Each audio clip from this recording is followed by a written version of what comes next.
এইবাৰে matric পৰীক্ষা ইতিহাস হ'ব নেকি?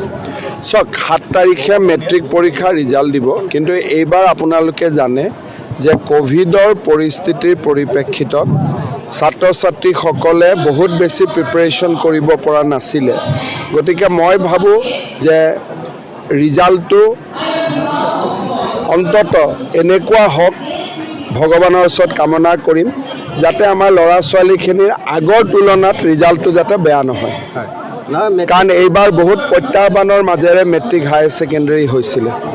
মেট্ৰিক পৰীক্ষাটো মানে এইবাৰে শেষ হ'ব নি? ইতিহাস হৈ যাব? নহয়, মেট্ৰিক পৰীক্ষাটো নতুন শিক্ষাবৰ্ষত মেট্ৰিক পৰীক্ষাৰ সেই গুৰুত্বটো নাথাকিব, ক্লাছ 12তহে গুৰুত্ব থাকিব।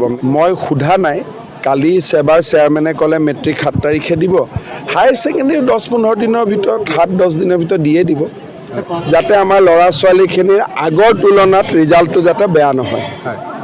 কাৰণ এইবাৰ বহুত প্ৰত্যাহ্বানৰ মাজেৰে মেট্ৰিক হায়াৰ ছেকেণ্ডেৰী হৈছিলে।